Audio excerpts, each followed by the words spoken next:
Hi everyone, and welcome back to my channel, Film Scene. If you're new to this channel, my name is Chelsea, and here I like to review films and television series for you guys. This week I'd like to review Snowden, which just came out this past Friday. It's directed by Oliver Stone, and it stars Joseph Gordon-Levitt, Shailene Woodley, and Zachary Quinto. So yeah, I would like to just discuss my likes and my dislikes, and then at the end I'll give like an overall opinion of the film, I guess. So let's start positive. Let's start off with the likes. And I have my little notes here, so don't mind me peeking down and peeking back up to talk to you guys. So my likes.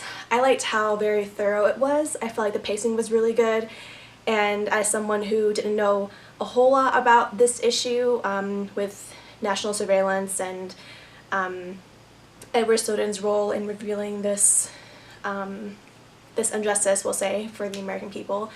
It was very thorough, I thought, and I thought that the pacing was really good. It didn't lag in a lot of areas, and it wasn't too fast, and I felt like I could keep up with it pretty well.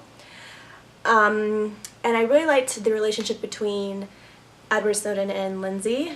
I'm not a huge fan of relationships in movies in general, and I don't feel like they're necessary a lot of the time.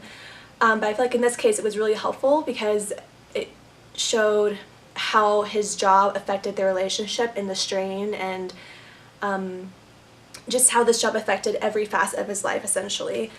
So that was a really good sort of element to the story, we'll say.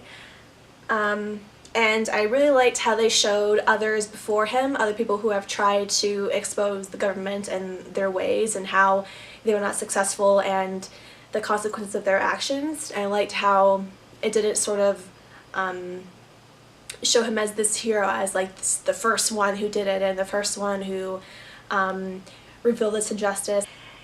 And for my dislikes, because no film is perfect, obviously, I didn't really feel like there was a growth, a sort of change, because like throughout the film they kept saying, or they kept trying to hammer in how pure he was and how he didn't like lying, and he was a bit of a goody two-shoe, we'll say, and that didn't really change, I don't feel, in the film, aside from him exposing the government.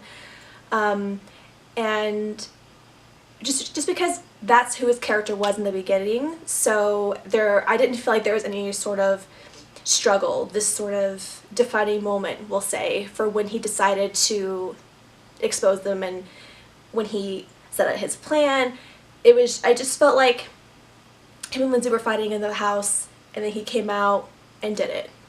That was it. There wasn't any sort of progression to it, really. I don't think that was very distinct.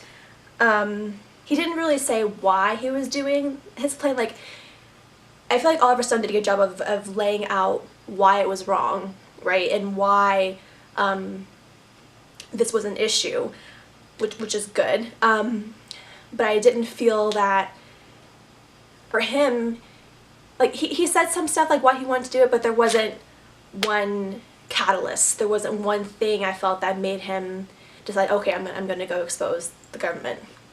And to go off of that, there wasn't really any sort of motivation explained, I don't feel, either. Like, it was just, the first part was him and his job, seeing the wrong that the government was doing, and then the next time, after it's all said and done, then he says, oh, I feel that people should have a say in what part of the lies are exposed, and I'm doing this so that the American people could have a say in what happens, and they can have the choice to go against the government or not. Like, I get all that, but that came way later, I feel, after everything was already done.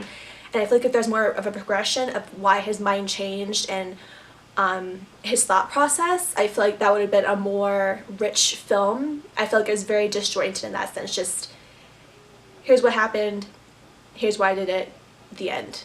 I'm in Russia now. That's pretty much how I felt about it. And there is one scene in particular that I felt was really out of place, and that was when he was explaining to us as a narration why the surveillance was so complex, and how you can't just look for one person. Like if you were looking for one individual who you think is going to do wrong or do some sort of terrorist act, you can't just look at one person, because then you look at their family, and then you look at their boyfriend, then you look at their sister, and then it just goes on, and to the point where it just becomes unnecessary, because you're just getting into people's everyday lives, people having sex or, you know, going to the bathroom or whatever, and that is not a relevant part to this sort of terrorist surveillance. And I understand like the visual that they had. It was like a map and then jumping into different parts of the world, and how eventually you just get a part to the everyday life, and I get that whole scenario, but just visually it was out of place, because that was the first time that we saw any sort of digital explanation, really. It was, and that was it. It was just that one part, and then it was back to like the normal life, I guess, like the normal shots, and I felt like that was just, it didn't really jive with the rest of the movie. So that's very quick. That's basically my likes, my dislikes of the film. I will say that I think it is worth seeing, especially if you're someone like me who doesn't know a lot about Snowden and his impact on American history, essentially. Like I said, I think it was very well explained, so I think it is worth seeing.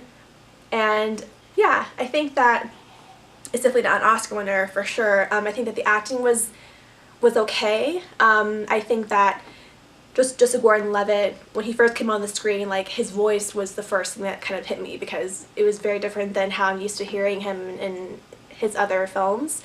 So I think he really did a good job of grasping Edward Snowden, especially at the end when you show the real Edward Snowden. I could see Edward Snowden and Joseph Gordon-Levitt. That really did come out, so I think that was really good. I think Shailene Woodley did a good job of being the girlfriend, but I feel like they could have given her a little bit more substance. She was just like the hippie who, you know, was just kind of there. I don't think that her role was utilized as much as it could have been, especially if you're going to commit to showing someone's relationship and how important it was. And she got a lot of screen time, so I feel like they could have just done a little bit more to give her some more depth within the story as an influential character. But yeah, those are my thoughts on the film, and yeah, thanks for watching, and stay tuned for the next film or TV series. I'm not sure what we're going to do yet, but if you'd like to stick around, it'd be great. So yeah, have a nice day everyone, and I will see you in the next one. Bye!